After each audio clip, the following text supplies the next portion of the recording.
इस कार्यक्रम के पुण्यार्चक हैं परम पूज्य श्रवण रत्न मुनिश्री 108 सुप्रभ सागर जी महाराज के 15वें निर्वाण दीक्षा दिवस के उपलक्ष्य में सुरेश जी जायसवाल, उषा जायसवाल, जयश्री गहलोत, ट्विंकल जायसवाल, वंश जायसवाल, अहमदाबाद।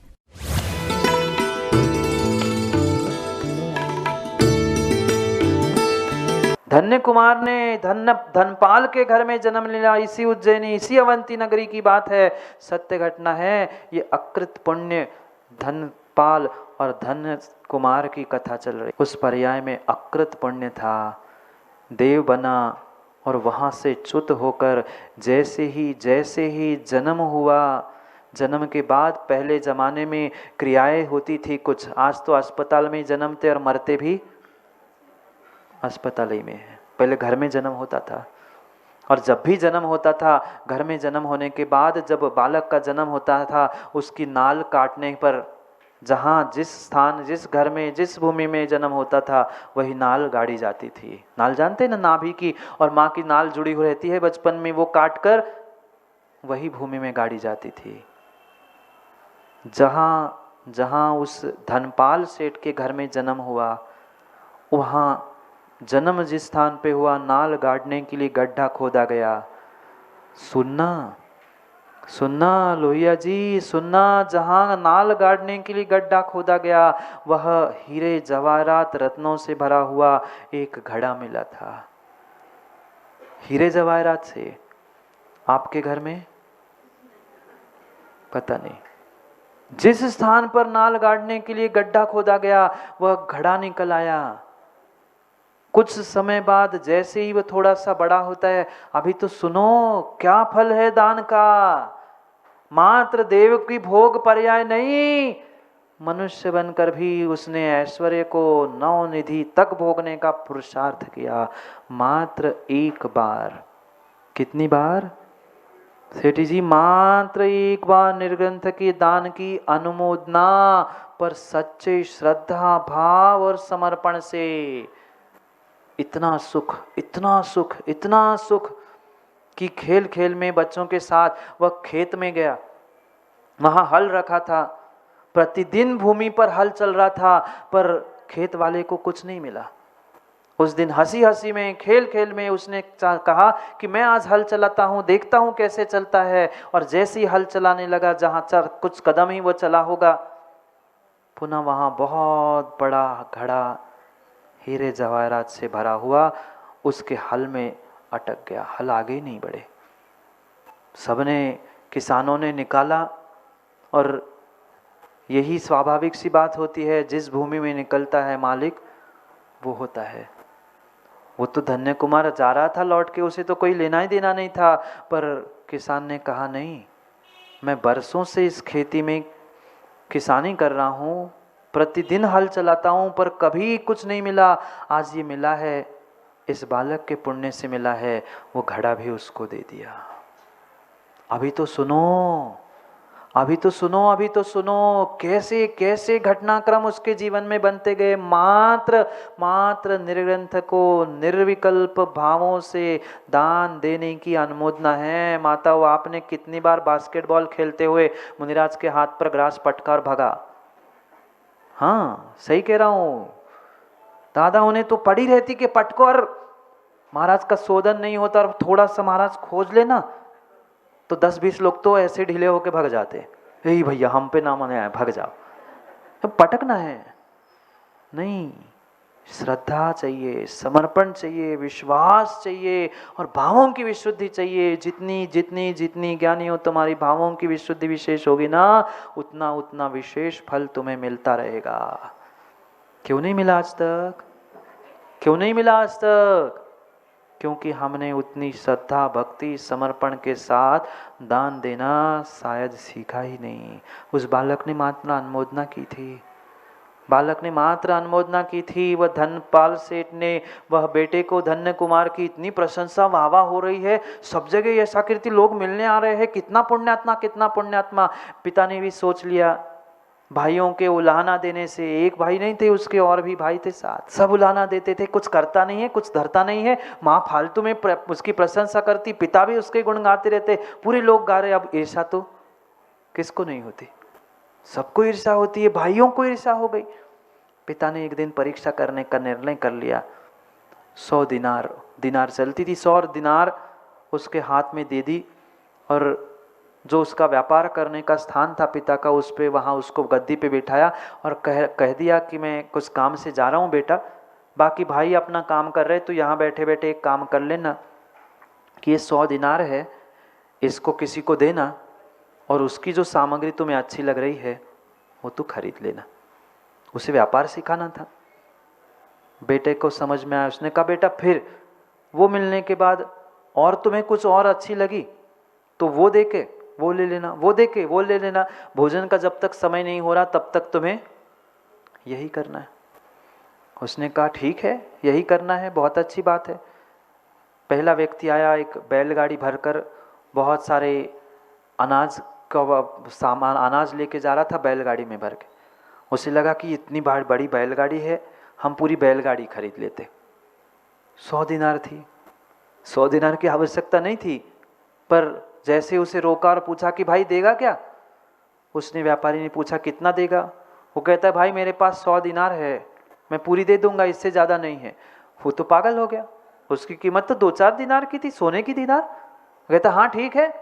उसने वो दिनार ले ली और बैलगाड़ी अनाज की भरी हुई उसको दे दी। उसने वो रखा। कुछ थोड़ी देर से बाद 2-4 मेंढे वहाँ से जा रहे थे। उसको लगा ये खूबसूरत मेंढे है, इतने बच्चे अच्छे लग रहे हैं, मैं इसको खरीदूंगा। इतनी बड़ी बैलगाड़ी जिसमें अनाज भरा था, उस बैलगाड़ी को उसको दे दिया और 2-3 मेंढे रख लिए। उससे भी चैन नहीं पड़ी। अभी तो 1 घंटा और था भोजन को जाने के लिए। पिताजी ने कहा था भोजन का समय होने तक तुम्हें यही काम करना है। एक टूटी फूटी लकड़ी बेचने वाला, भंगार बेचने वाले आते हैं ना, वो रास्ते से जा रहा था। कुछ खाट समझते, लकड़ी की खाट बनती थी पहले। लकड़ी की खाट के कुछ मोटे मोटे से लकड़ी के पहिए, बहुत सुंदर उस पर नक्काशी थी, बहुत सुंदर लकड़ी थी। उसका मन उन 4 पहियों पे आ गया। 4 जो पाए थे उसके मोटे थे, अच्छे और लंबे थे। उसको उसकी नक्काशी, उस सुंदरता देखकर उसके भाव हुए, आप मेढ़े ले लो। बदले में वो लकड़ी के पाए खरीद लिए। उतने में समय हो गया और उस लकड़ी के टुकड़ों को लेकर वो घर चला गया। सब भाई भी भोजन करने पहुंचे थे, पिता भी पहुंचे थे। वह भाई तो तुरंत उलाहने देने लगे, देखा पापा, पिताजी आपने 100 दिनारें नष्ट कर ली। ये माँ लगी रहती है, ये कितना अच्छा, कितना पुण्यात्मा, क्या खरीद के लाया। 2-6 घंटे बैठा रहा दुकान पे, 4-6 घंटे, वह 100 दिनार मिटाया और ये लकड़ी के पाए ले आया। और वो भी जले हुए, वो भी आधे जले हुए हैं। क्या ले आया, क्या तुम बेटे की प्रशंसा करते हो, इसे अक्ल नहीं है, भगा दो घर से। पर माँ को तो पता था ये पुण्यात्मा है, क्योंकि जन्म के पहले ही जो माँ ने स्वप्न देखे थे, वह स्वप्नों का फल ही पुरोहित ने और सेठ ने बताया था कि बहुत बड़ा पुण्यात्मा तेरे गर्भ में आने वाला है। माँ भोजन परोसने की तैयारी के लिए अंदर गई। तैयारी करके सबको भोजन करा ही रही थी, सबको भोजन परोस दिया। और माँ ने सोचा, देखो तो बेटे ने वो इतनी लकड़ी लाई है, तो चलो कम से कम धो के साफ करके सुखा लूँगी, कल भोजन बनाने की चूल्हे में काम ही आ जाएगी, जलाने ही काम आ जाएगी। माँ अंदर पहुँचती है। ये सभी बेटे को, मतलब छोटे भाई को उलाना देते देते भोजन कर रहे थे। माँ अंदर पहुँचती है। जैसे ही उस अधजले हुए लकड़ी पर माँ पानी डालती है, वो लकड़ी तो स्वाभाविक थी, अधजली थी, गर्म हो गई थी, आधी पक चुकी थी। जैसे ही धोने के लिए पानी डालती है, वो जो पाए थे, इतने मोटे मोटे पाए, एकदम से खुल जाते। और जैसे खुलते हैं वो माँ जोर से चिल्लाती, जल्दी आओ जल्दी आओ। अब ये सब भोजन करने वाले बच्चे भी, मतलब जो उनके बेटे थे, पिता थे, सब दौड़ के पहुंच जाते हैं और देखते हैं तो अद्भुत दृश्य था। एक पाए पे मात्र पानी डाला था तो ऐसे खुलकर उसमें हजारों करोड़ों के रत्न छोटे छोटे भरे हुए थे एक पाए पे। चारों पायों को सबके सामने खोल के माँ दिखाती है, देखा बेटा, तो जिस बेटे को उलाना दे रहा है ना, ये है इसका पुण्य। 100 दिनार तुम कह रहे थे नष्ट करके आया, नष्ट करके नहीं आया है। इन चारों पायों में देख ला, किसी ने डाले होंगे उसमें। ये होता है पुण्यात्मा का नियोग, ये होता है सुख। भगवान कुंद कुंद स्वामी अगली गाथा में कह रहे हैं, नहीं तो समय हो जाएगा, गाथा रह जाएगी। दान का सुख ये है, दान का सुख ये है, दान का ये सुख है। कितना सुख? क्या बेच के लाया था? 100 दिनारों को बेचकर वो जले हुए, आधे जले हुए लकड़ी के वे पाए लेके आया था, पर क्या निकला? करोड़ों अरबों खरबों के रत्न उस एक एक एक एक पाए में निकले। किसका फल था? किसका फल था? मात्र निर्ग्रंथ को मां दान देने की अनुमोदना का फल इतना बड़ा मिला, इतना बड़ा फल मिला कि एक ये तो बहुत छोटी सी घटना है और बहुत छोटी छोटी समय के अभाव में कम बताई, ऐसी तो जीवन भर उसको फ्री में धन मिलता रहा, कोई मेहनत नहीं की। सब सहजता से राजाओं के समाचार आए, जब युवा हुआ मेरी कन्या ले लो, ये अब कितना बड़ा धन्य कुमार चरित्र कहूँ, उस समय नहीं है। पढ़ो, भगवान कुंद कुंद स्वामी समझा रहे हैं, यही तो सुख दुख है। दान देने से सुख है और दान खाने से दुख है।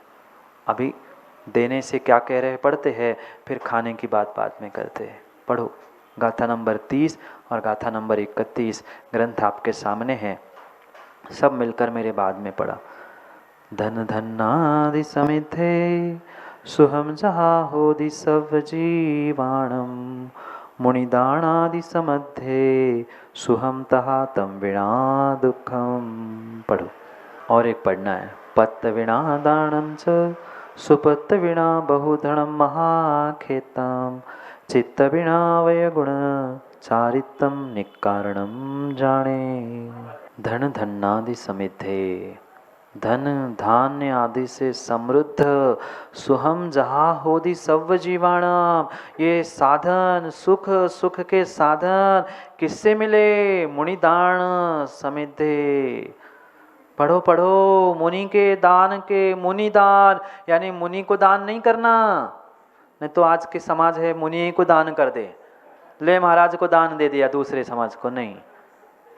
मुनि को दान का मतलब मुनिराज को दान देना, औषध शास्त्र अभय आहारा। नहीं तो पंचम काल है लोहिया जी, आज के पंचम काल के भव्य जीवों की तथा कथित धर्मात्माओं की लीला ही अपरंपार है। महाराज ने तो कहा था मुनि को दान दे दो, सो हम बेच आए मुनि को ही जाके। उनका दान नहीं है, उनको दान देना है, उनका दान मत करो। उनको दान देने से, मुनि दान भी समझते, मुनि को दान देने से, सुनो ना उस धन्य करण को, एक व्यक्ति को वास्तव में वह धन्य कुमार चरित्र पढ़ना चाहिए। क्या गजब का पुण्य, क्या गजब का पुण्य और धन्य कुमार की पर्याय में। और उज्जैन के ज्ञानियों कहीं बाहर की नहीं, इसी उज्जैन की कथा है, इसी उज्जैनी नगरी की कथा, इसी उज्जैनी नगरी में उसने जन्म लिया था। ऐसा पुण्य, ऐसा पुण्य, ऐसा पुण्य चमका मात्र निर्ग्रंथ के दान की अनुमोदना से। फिर साक्षात दान दोगे तो क्या नहीं मिलेगा? धन धान्यादि समुदय सुहम, ये जितने भी सुख है मुनि दान समिधे, मुनि को दान देने के निमित्त से, सुहम तहा तम विना दुखम, ऐसा दान देने से ही सुख है, उसके बिना दुखम, दुख दुख दुख ही है। क्यों? दृष्टांत देके अगली गाथा में कह रहे हैं, तुम कितना ही कितना ही कितना ही कितना ही कमा के रख लेना, पर अगर अंकित जी पुत्र पुत्र नहीं है, सत्पुत्र संतान नहीं है, तो करोड़पति बाप को भी रोड पर लाने के लिए समय नहीं लगता, समय नहीं लगता। पूत सपूत तो का धन संचय, और पूत कपूत तो का धन संचय। पूत सपूत है तो तुमने धन जमा कर तुम जो नरक निगोद में जाओगे ना मरने के लिए, वो तुम्हारे दुखों को छुड़ाने वाला नहीं है। और कुपूत है तो भी नष्ट कर लेगा, और सपूत है तो अपना बनाएगा, अपना खाएगा और खा के चला जाएगा। तू क्यों मर रहा है? कह रहे हैं सुपत्त विना, सुपुत्र विना, सत्पुरुष के, सत्पुत्र सत संतान के बिना जैसे संपत्ति निरर्थक है। कितनी करोड़ों अरबों की पकड़ धर के मर जाना, उस पे बन जाओगे, पर उसकी सुरक्षा वो बेटा करे जरूरी नहीं है। वो सत संतान है, सुपुत्र है, तो तुम कुछ ना भी कमा के जाओ, वह अपना अपना कमा के खा लेगा। वो सत्पुरुष है, सुपात्र है, तो सुपुत्र संपत्ति की रक्षा के लिए है। आगे कह रहे हैं बिना बहुधनम महाखेतम, जैसे सुशील पुत्र के बिना तुम्हारा बहुत सारा धन, बहुत सारा क्षेत्र, बहुत सारी संपत्ति सब निरर्थक है, जमीन जायदाद भी निरर्थक है। ऐसे ही चित्त बिना, भावों के बिना दिया हुआ वह दान, व्रत, पढ़ो एक एक शब्द गोदा जी। चित्त बिना वय गुण चारितम, व्रत गुण चारित्र दान निकारणम, निष्फल है। सुपात्र को दिया दान, पहला ही शब्द लिखा है पत्त विना दानम च, सुपुत्र विना बहुधनम।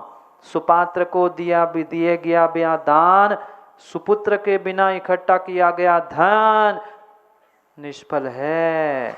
जैसे भावों के बिना किया गया व्रत गुण चारित्र दान, ये भी जैसे निष्फल है, ऐसे ही सुपात्र के अलावा दिया गया दान तुम्हारे लिए निष्फल है। दुख और दुख का ही कारण है। करोड़ों अरबों खरबों की जायदाद धरे रह जाना, पर समय पर दान नहीं दिया है और सत्पात्रों को दान नहीं दिया है, तो विश्वास मानना दुर्गति के दुखों के अलावा कुछ भी मिलने वाला नहीं है। घर जाने का वो क्या करूं, निकल पड़ता है घर जाने का संजू भाई, वो फ्लो में हो जाता है। अब आप निर्णय कर लेना कहाँ जाने का समय हो गया है, सदगति में दुर्गति में, कि घर जाके क्या होना है ये तो अशोक जी को पता ही है। जाओ, समय हो गया है। वह धन्य कुमार जब ऐसे ऐश्वर्य को भोगता है, एक निर्ग्रंथ के पास पहुंचता है और पूछता है कि भगवान, मैंने जब इतना पुण्य किया तो वह स्थिति भी मैंने क्यों देखी जब मैं दीनहीन दरिद्री था। मुनि भगवान उत्तर देते हैं, पर उत्तर कल मिलेगा, आज नहीं। क्या करूँ, समय घड़ी का हो गया है। इतना पुण्य जब उदय में आया था तो ऐसी स्थिति क्यों थी। मैं राजा का पुत्र बनने के बाद दर दर के ठोकरे क्यों खाई। सोने की मोहरा कुछ उस पर्याय में अकृत पुण्य के हाथ में देता था तो वो अंगारे क्यों बनते थे। चने इतने सारे दिए थे, 4 दाने घर में क्यों पहुंचे। मैं राजा का ही तो पुत्र था। उसका उत्तर आफ्टर द ब्रेक, कल की पुनः आने वाले समय में। भगवान कुंद स्वामी, मैंने परसों ही कहा था, अब एक फ्लो में भगवान समझाने वाले एपिसोड्स में कि क्या ये धर्म की और दान की क्रिया है, दान देने का पुण्य और कल दान खाने का पाप समझेंगे, क्योंकि आज का समय पूर्ण हुआ। कल समय पर, समय की बात के लिए पुनः समय पर नहीं आओगे तो आधी कथा कल सुनने मिलेगी मुनिराज के मुख से। समय के लिए पुनः समय पे मिलते, क्योंकि समय पे किया गया काम समय को दिलाता है। बोली भगवान महावीर स्वामी की।